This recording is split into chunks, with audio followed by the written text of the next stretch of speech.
What a day here in South Ozone Park, Queens. The sun out at the Big A, New York City's racetrack, a 210-acre oasis. And we're glad you're with us. We are breaking from the gate, off and running explosive Grade 1 speed on this show. It's Jason Blewitt, the Mig, Richard Migliore, from our second-floor clubhouse studios, and our last Saturday before the 10-day holiday break. I don't know about you, but I'm looking forward to the break. I mean, we got some great racing action, a lot of things to cover tonight, but that break will be welcome. 109th running of the Queens County was the featured 8th race that anchored this 9-race card that kicked off at 12:20. We have an excellent second race forthcoming in the show as well. A deep group of 2-year-old maidens, and a nice day here in Queens, a nice day down in Florida as well. And Todd Pletcher back to his old stomping grounds, a perennial leading trainer down at Gulfstream Park.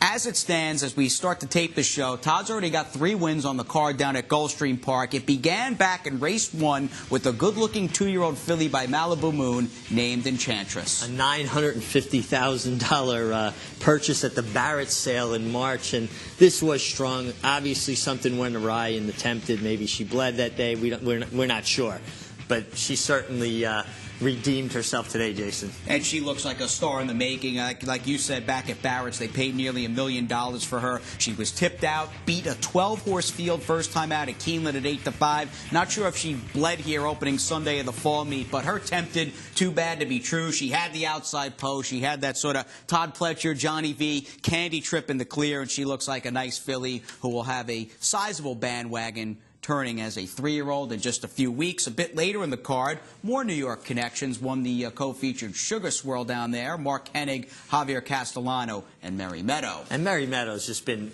ultra consistent all year. If she doesn't win, she lets you know she's in the race. Well, she got it done in a good way for Mark Hennig to open up the Gulfstream Park meeting. She's a 4-year-old filly by Henny Hughes, who's now 7 for 25, 10 seconds, 5/3. The win here puts her over $600,000. And Mark Hennig's been on a pretty good run of late. His horses have been running well, and Mark is streaky that way. When his barn gets good, they all run well. This filly has had a lot more seconds than wins, and I think she got a perfectly timed ride today, because I do think when she gets there a little too soon, she had a tendency to hang just a touch. And we can up Todd Pletcher's Gulfstream win total today to 4. The Harlan's Holiday, a race we'll have for you a bit later in the show with Liam's Map, was his 4th win on the afternoon, taking the Harlan's Holiday with at $4.20. But we do come home here to the Big A. We stay with the Todd Pletcher barn, a solid group, knocking heads in the 109th running of the Queens County. John Abrial will have the call. We go 2 turns and 9 on the inner track. Percussion from the outside, Plainview, El Nawi down towards the rail. In mid-pack, it's Vijak and Misconnect as they come under the line for the first time. Plainview and Percussion, and the 2 of them are heads apart for the lead. They've opened up a couple of lengths on Vijak and Misconnect. El Nawi down at the rail. Stormin' Monarcho's on the outside. Then it's Don Dolce and Micromanage. Those 2 are together, and it's 3 lengths to the trailer. Turco Bravo in 9th. The opening quarter in 23 and 1/5 seconds. The field has reached the backstretch, and it's long shot Plainview leading here by a half length over Percussion. A gap of 2, and the favorite, Vijak, is down at the rail, 3rd by a neck over Misconnect on the outside. Then it's a break of 2 to Stormin' Monarcho in 5th. El Nawi is 6th, followed by Micromanage, Don Dolce, and Turco Bravo. The half up in 47 and 2/5 seconds. And there's 4 furlongs remaining. And it is Plainview holding on to this lead here. Plainview by a little more than a length. Percussion in 2nd. Vijak well held down at the rail in 3rd. Misconnect is alongside in 4th. Micromanage is now picking it up on the outside along with Stormin' Monarcho. 3/4 and 1/12 and 2. Vijak had to steady there midway on the turn. Here's Percussion now. Down at the rail is Plainview. Vijak looking for a way through. Widest of all is Micromanage. Misconnect is there, and Stormin' Monarcho, the field in the stretch now. And it is a Micromanage up on the outside to grab the lead. Turco Bravo's putting in a late run. Vijak is looking for a way through as they pass the 8th pole. It is Micromanage. Then Vijak. On the inside, it's Misconnect. They come for the wire, and Micromanage has won the Queens County Stakes. Vijak 2nd. And Misconnect. 6 days out from his 20-year-old birthday, it's Manuel Franco aboard Micromanage in the Queens County. And he has just been riding terrific. Good to see him get an opportunity like this for Todd Pletcher and make the most of it.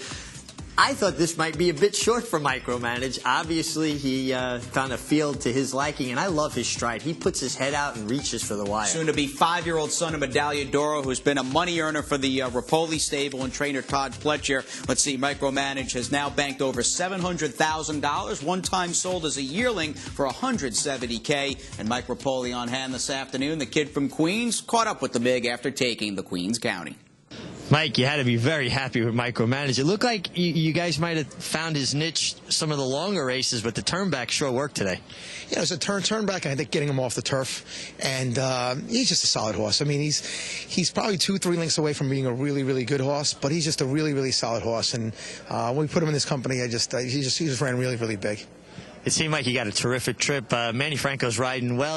I think, to me, I haven't seen you ride him that much, but it looks like he's starting to pick up with you guys. Yeah, he won a race for us early this week. Now he won this one, and I told him that as long as he keeps winning, we'll keep him on. And now he seems like a good, young, very athletic kid, and he's going to be on a lot of. We'll be using him a lot, Dylan Davis a lot this winter, and the Ortiz brothers. Terrific. A lot of young talent here. Speaking of young talent, you basically cut your teeth coming here to Aqueduct as a kid. What was it that attracted you to the game? What made you want to get so involved? You know, to me, it's just watching these horses run down the stretch at 45 miles an hour, handicapping, just, at that age, 13, 14 years old, betting $2 on a race. I remember, Oscar Barrera Jr., I remember E.T. Bird and David Noosh and Chris Antley and guys like that in the 80s. And to me, I used to spend every Saturday here. I mean, so this was real special for me. I love coming out here. I mean, I'm from Queens, Mike from Queens. I just love being out here on a Saturday and just being in the grandstand, not even in the trustee room. And this is just a lot of fun. Well, we're lucky to have you. Congratulations. Thanks a lot, Meg. I appreciate it.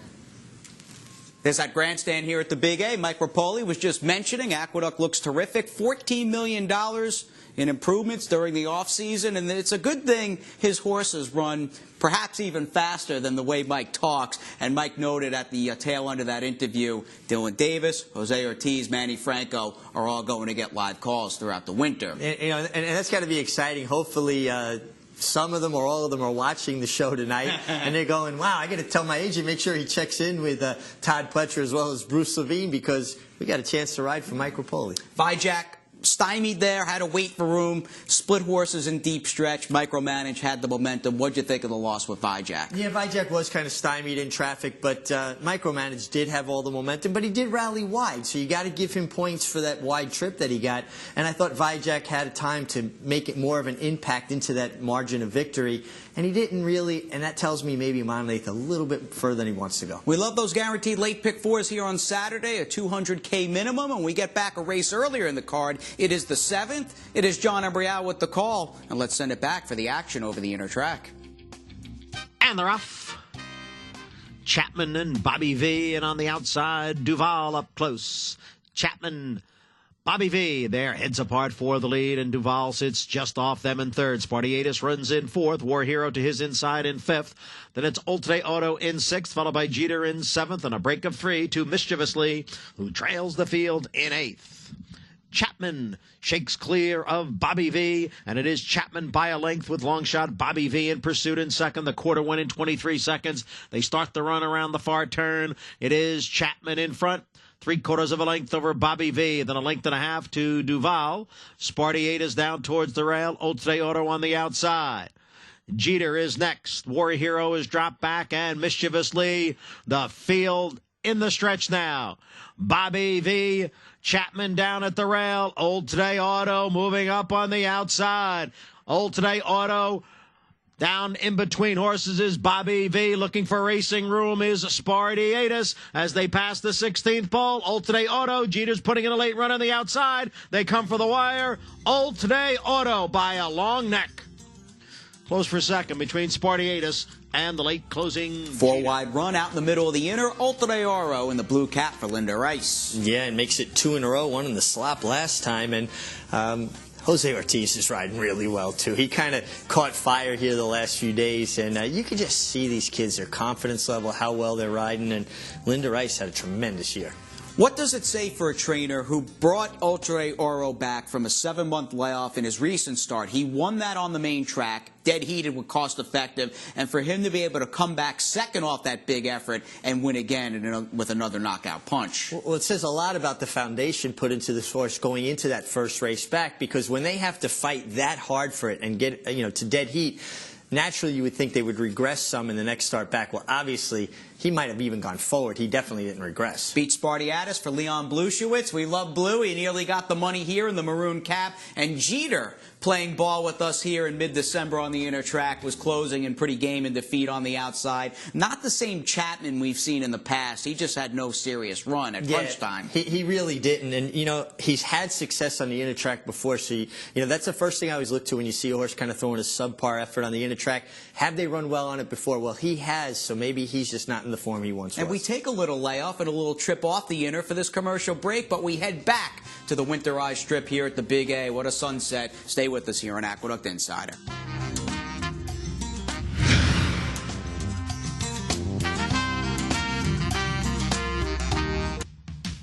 Can you believe it? The magic number is 18 races before that 10-day holiday break. And with that in mind, 9 here tomorrow afternoon, Sunday, with the Pick 6 carryover of nearly 30,000 and a special 9-race card this coming Monday, December 15th. And that will be all she wrote, because we go dark for 10 consecutive days. We come back, join us for racing on Friday, December 26th, and we spicing up the deal if you're going to come out on track with us here at the Big A.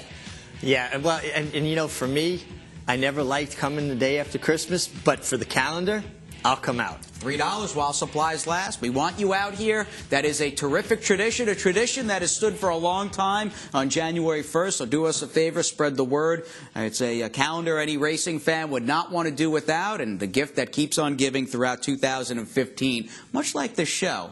We're modest, we're humble, but we love Aqueduct Insider. We're glad you're still with us, and let's get it back to Johnny I for the call of Saturday 2nd. This was the 2-year-old maiden race we alluded to at the top of the show. Very deep and good-looking field going in, and Johnny's got the call down the backside. Secret and Promise and Hope off slowly as well, those two at the back.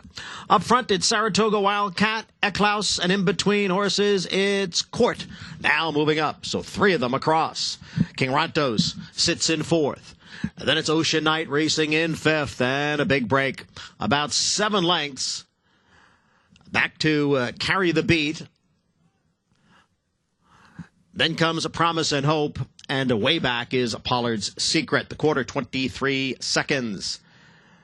Saratoga Wildcat has dropped out of it, so now it's Eklaus and Court, with King Rontos moving up on the outside from 3rd, and Ocean Knight is on the move from 4th as the field comes for the top of the stretch. Eklaus, King Rontos, Ocean Knight on the outside. Court is now back running in 4th, and Ocean Knight has swept to the front. Ocean Knight opening up here on the field. Ocean Knight in front by 5. Then it's King Rontos and Eklaus. And an impressive debut for Ocean Knight, coming from off the pace and winning by 4. King Rontos completes the exacta. Eklaus was 3rd. Good-looking debut from this firster by Curlin, who was purchased for $320K. Worked a quarter and 20 3/5 in the OBS sale back in March, and he looks like a real nice one. He really does, and you can see all the dirt on him right here. He took a lot of kickback early on. He was climbing a bit, and when Irad Ortiz pulled him to the clear, his stride leveled up, and he absolutely finished the deal, galloped out well, and I think he won going 6 furlongs just because he's that talented. I think he's going to be better as they go further. And we'll see what they do. Kieran McLaughlin and Art Magnuson, and you need depth, and Kieran's got it down the shed row and in the help department, too, with an excellent team working under him. But we'll see what they do with this horse, because looking ahead to 2015, there's ample opportunity to develop a 3-year-old on the inner track. No, there really is. I mean, we have a comprehensive series of races to get a horse to the Kentucky Derby. Now, we saw last year Gary Contessa kept his good 3-year-old here, Uncle Si, but Rick Violet would ship Sam Rapp back and forth to Florida. It'll be curious to see what Kieran does, because we know this horse likes the inner track. And we know we're going back to Johnny I for the calls. It's a rapid-fire pick 6, 1, 3, 4, 5, 6, and 9. And Perfect Disco continues to lead here. It's Perfect Disco in front by 4. Jeremy Rose took a peek back. Can't Catch Me Now is running in 2nd. Every Dog Has His Day now up to 3rd. Perfect Disco leads by 5. Can't Catch Me Now, and Every Dog Has His Day. And it's the 1-5 favorite to take the opener. Perfect Disco. Can't Catch Me Now second. Every Dog Has His Day was third. Red at 8 cents looks to split horses. 3 of them heads apart for the lead as they pass the 3/16 marker. Here's Pegasus Red on the outside now to take the lead. Pegasus Red in front, 8 cents, continues to move up. Stalagmite is down at the rail. Winnitude is fourth. They're coming for the finish line. Pegasus Red, narrow lead. Pegasus Red wins it by a neck. And for home.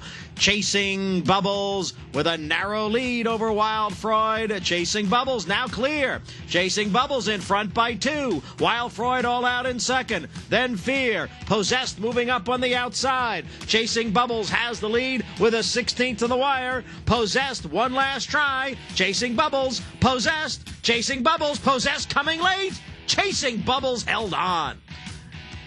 Side of I Want You to Know, and it is Southern Proper with a head in front of I Want You to Know, then a 6-length gap back to Summit County, La Deluge, and Most Happy Fella. Southern Proper in front, now by 2. I Want You to Know trying to hold on for second. Most Happy Fella gains on the outside, but will not catch Southern Proper, a 2.5-length winner. And it was close for second between Most Happy Fella. Heads for home, the half in 47-3 to Kennesaw Cat. Via Strada driving on the outside. To Kennesaw Cat at the rail. Here's Via Strada now to take the lead. To Kennesaw Cat is back running in second. And then it's Cat 10 on the outside is Relax. They come for the wire, and it's the well-back first-time starter Via Strada who drew away in deep stretch to win by 6. It's a Glenbrook, Quit Smoking, Does Not Grow on Trees, running in third. Senso down towards the rail is fourth and gaining ground. Then Moonlight Fantasy and Warm Heart. Quit Smoking now has the lead. Senso continues to rally at the rail. Quit Smoking will try to hold off Senso in the final 100 yards. Quit Smoking and Senso, they come to the wire together. Photo finish. Photo finish between Quit Smoking and the great Quit Smoking ices a pick-6 carryover into the Sunday card, 29,000 at a late scratch at the gate in race number 9 with the 10 Lexoya. Just note those two things as we head back down to Gulfstream Park. We look at Todd Pletcher's 4th win on the Gulfstream card, and he does it narrowly with Liam's Map, who was terrific in his stakes debut. But I actually think this race was more impressive for a number of reasons. Valid, who's a very accomplished horse with a lot of seasoning, threw a knockout punch at him around the turn. And the fact that Liam's Map was able to respond, and I often say this, it's not, you get a lot of horses that can throw a good punch. It's not often you get a horse that can take a good punch. Well, he took a good punch and returned fire and came back. I think we learned more about Liam's Map in this race than we did in any of his other races. We know that he's got the heart to go along with the ability. And with the 4 wins down at Gulfstream today, the Queens County here at Aqueduct with micromanaged, Todd Pletcher has surpassed $22 million in earnings in 2014. Pretty unbelievable. And Liam's Map, the $800,000 son of Unbridled Sog, digging in. And he has shown his connections, why they were so patient. I mean, their patience has been a virtue. And their patience is being rewarded as well. It should be. But I say that often. You get horses with a ton of ability. When they're able to manhandle a field, they look like the next coming of Secretariat. But then when they got to get in a dogfight, you find out what they're made of. We found out he'll stay in a fight, and he didn't give up and came right back and gave it to Valid, who is no slouch. No, he's a good horse in his own right. And I'll ask you, Jason, Todd Pletcher, with those purse earnings, I know there's a lot of talk right now about who's going to be the Eclipse Award-winning trainer. Obviously, Chad Brown's had an incredible, wonderful year also. I still think Todd Pletcher deserves Trainer of the Year. I do as well, even though his Breeders' Cup fizzled out and he only ran a handful of horses, if that, in the championship series down at over at Santa Anita in California. I'd have to look at everything on paper, but I do believe my knee-jerk reaction to that question is, if I was voting right now, I would vote for Todd Pletcher just with the $22 million in earnings. I mean, I wouldn't argue that much if Chad Brown gets it, because he did have an incredible year. But if anybody would have told me years ago that a trainer would lead with over $22 million in purse earnings and not win an Eclipse Award, I would have booked that bet right then. Frost Giant New York bred standout of the year is up next here on the show, and plenty of state breds won races here at the Big A as we check out the Frost Giant Star on the afternoon. And we are going to give it to a horse that won today's 5th race by the name of Southern Proper. Southern Proper, go back to last year, March of last year, 1 for 1 on the inner track. I like that angle, and certainly his trainer, Charles Cannon, running his first horse here, winning with him, came out firing for sure. And this horse reminds me a lot of Frost Giant's horses, even though he's by Tiago.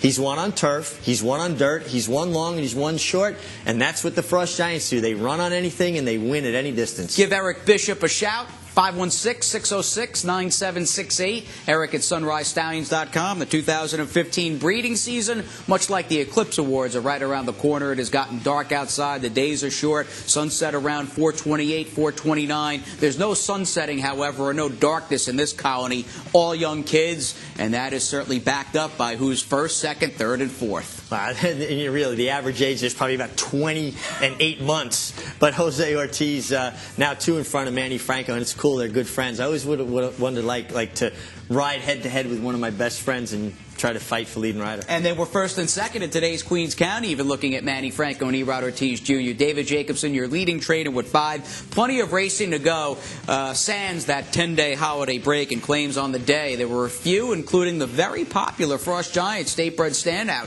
Southern Proper. Yeah, 4 horses went in for him. Joe Imperio claiming him for 5 C-stables. Looks like Joe's making a bit of a resurgence. He's got a couple of different customers, so good to see Joe back in the action. And Matt and Jesse, claimed by a Gary earlier in the day, race number 5 to be precise. As we send it to break, we've got our final timeout, final segment, both forthcoming here on the show. It's the Big A. It is Aqueduct Insider, and stay with us.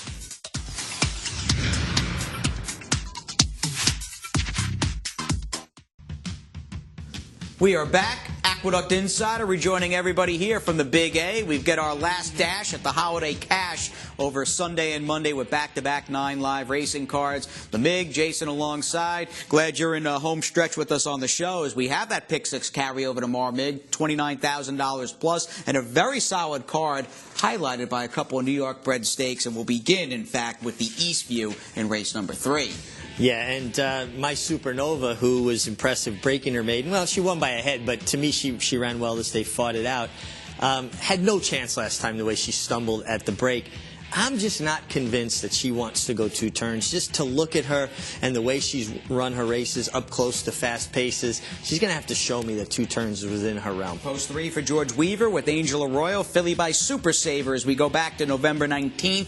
At a time, this main track got very tilted down towards the inside, and Freudian, who's on the lead, took every advantage she could get. And she did, but she ran legitimate fractions for a 2-year-old filly to go 22 and 3 going a mile. Albeit, understood the track fast, biased towards inside speed.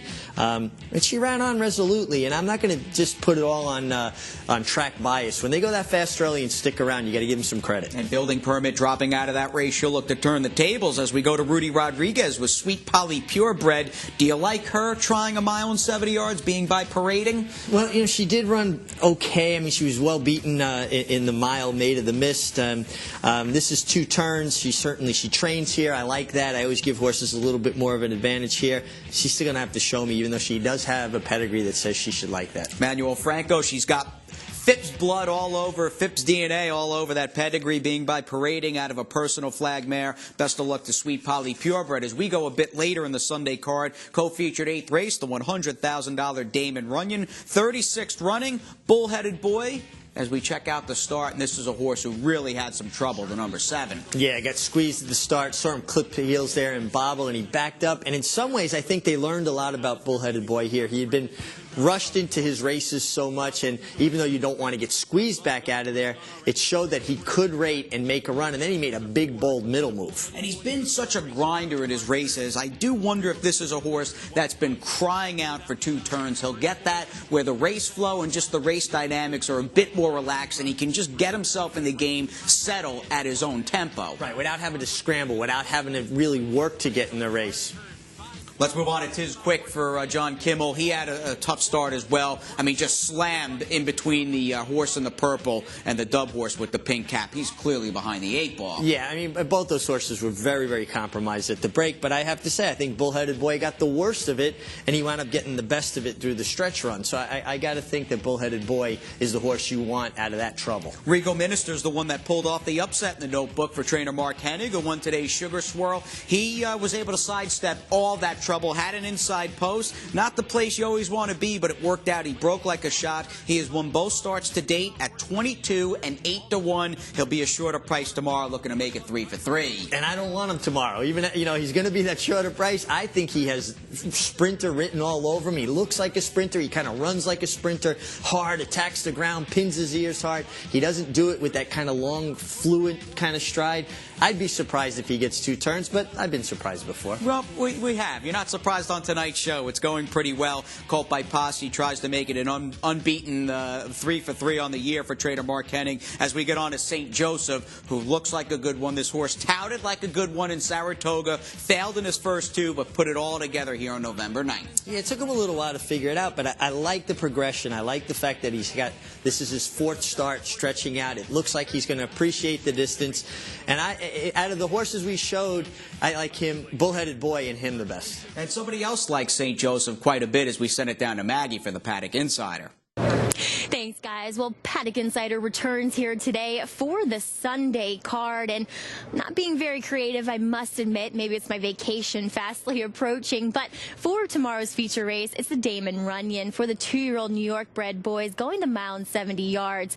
And Chad Brown's horse in here, that's number 3, St. Joseph, I think is the horse to beat by far. He just has the size and scope to suggest to me that he'll be able to get this stretch out in distance, and in each and every of his 3 starts thus far, he's taken a step forward. He shows it on the track and to me physically. So I think he's primed for another step forward in tomorrow's Damon Runyon. So it is Chad Brown's St. Joseph for tomorrow for your Paddock Insider. Guys. Great job as always, Maggie. It's the kid from Queens and the kid from Brooklyn combining for the trophy with the Old Pro Micromanage. Should be a big winter on the inner track for Micromanage. The buzzer has sounded in the meantime. For the Mig and myself, thanks for tuning into this edition of Aqueduct Insider, and we'll see you tomorrow right here on MSG+.